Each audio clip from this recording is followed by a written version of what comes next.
Om Sri Swamiye Saranamayappa. Hello everyone. Namaste.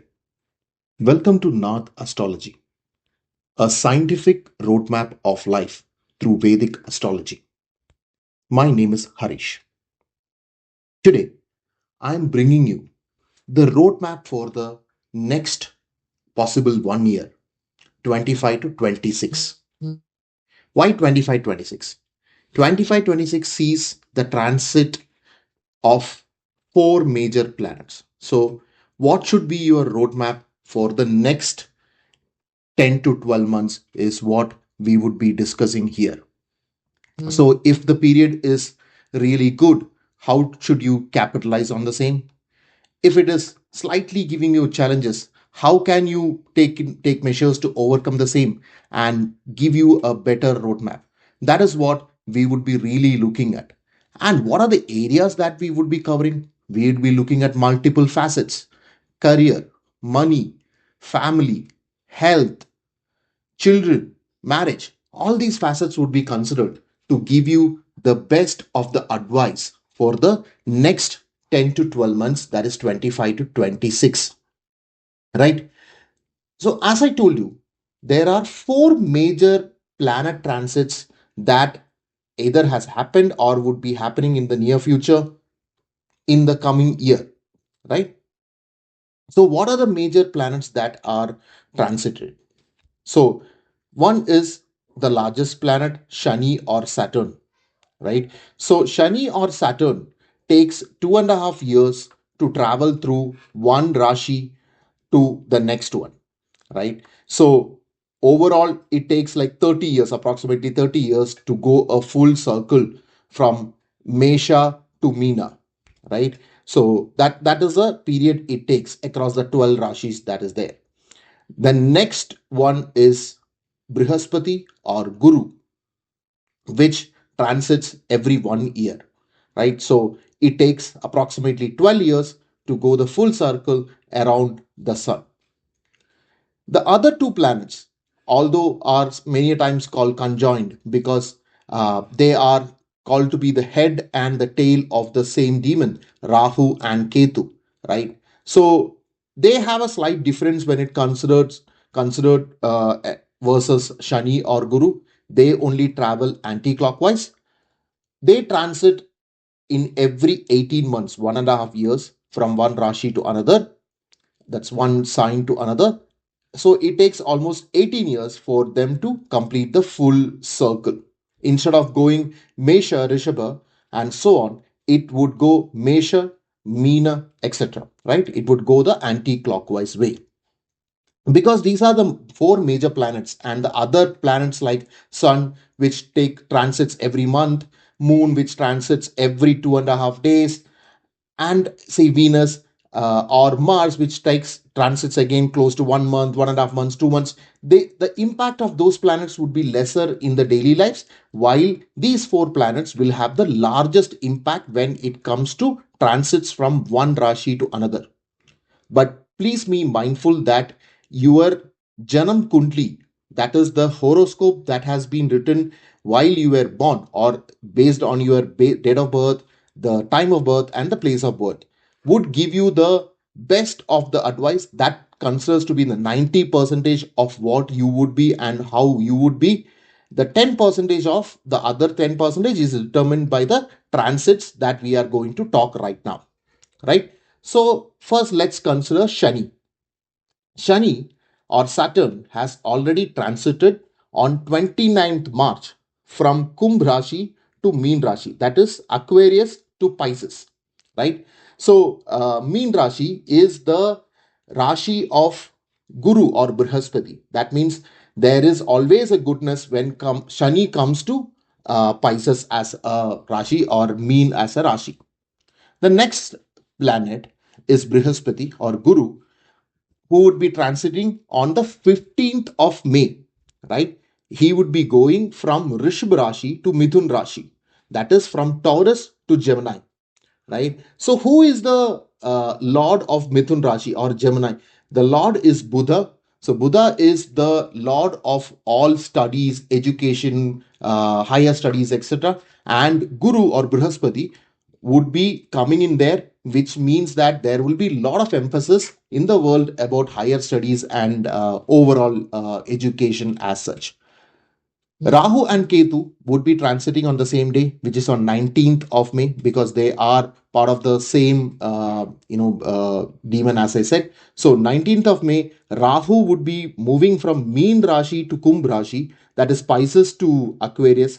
So it will take the position of Shani, what it was before, and that Rashi, Kumbh Rashi, is the Lord is Shani itself. So Rahu comes to the place of Shani. So that brings in a certain kind of challenges, negativity to the overall world.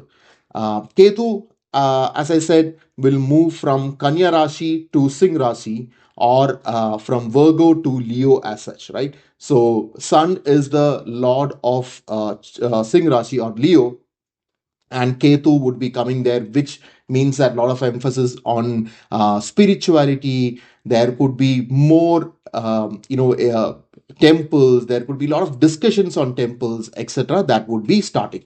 So these are the four major transits that would be happening in the coming months, or Sani for that matter has already happened. So I would be analyzing each of the Rashi starting from Mesha to Meena. That means from Aries to Pisces as such in the zodiac signs. And I would be giving you exact roadmap predictions for each of the Rashi, each of the sign, to give you what needs to be done in the next 10 to 12 months, in the next 1 year, 25, 26. There is a lot of research and time that I have put into in bringing you such videos. It would be really appreciated if you could subscribe to this channel and press the bell icon and press all, which would ensure that all the videos that I am uploading would come to you directly. If you like these videos, please like it, share it with your friends, and please leave your comments, which I would be able to come back to you with the suggestions or replies that is required for. Now, let us go through the Rashis from Mesha or Aries and go till Meena or Pisces. Let's start. Kumbh Rashi or Aquarius. Let me start by saying that the current period in the next 10 to 12 months is going to be relatively better for you from what it has been in the last 5 years, especially in the last 2 to 2.5 years. Shani or Saturn is, or rather has moved on to your second house from your Janam. It was in Aquarius or Kumbh. It has moved to your second house, Meen Rashi, right, which is the Pisces sign. What does this mean to you? This means that whatever troubles that you were facing in the last 2.5 to 5 years, whether it be in basis of your health, you might have faced a lot of struggles in terms of health. There could be situations where you were hospitalized. Many of you might have been hospitalized but came back without much hurt. There could have been problems at your workplace, in the family, money, your debt might have increased drastically. So all this, there will be a relative lesser effect due to Shani moving to the second house. See, Shani is the lord of Kumbh Rashi itself or Aquarius itself. That doesn't mean that Shani would leave anybody scot free for the karma that they have done in the past, right? So, whatever you have faced in the past, it is going to reduce.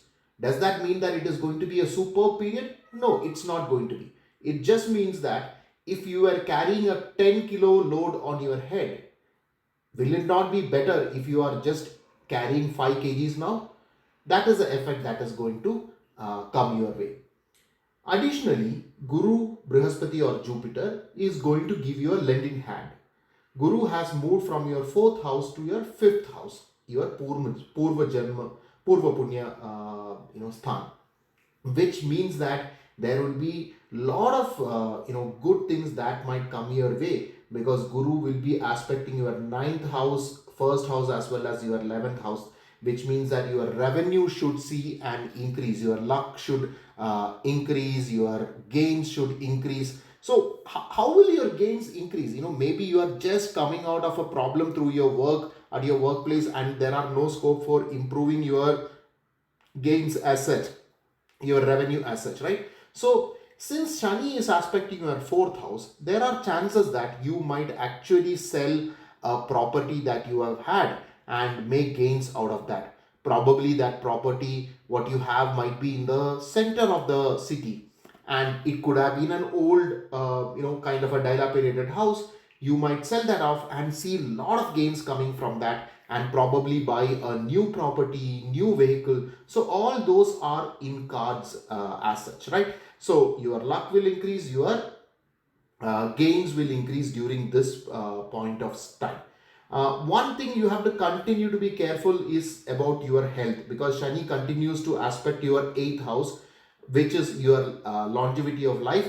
So continue to have a better sense of health, which you would have seen in the last 2.5 years to 5 years as well. Continue that routine, is something that you need to be careful about. Rahu comes to your Janam, Kumbh Rashi itself. Ketu comes to your seventh house. So Rahu coming to your Janam Rashi aspected by Guru is going to bring you some kind of relief in terms of monetary issues. So there could be some salvaging situations, especially in terms of debt. Some debts might have been easily paid off during this period. However, be careful when you are dealing with your partners, especially at joint ventures, your partnership businesses, and of course at your family as well, with your husband or wife that you are dealing with, right?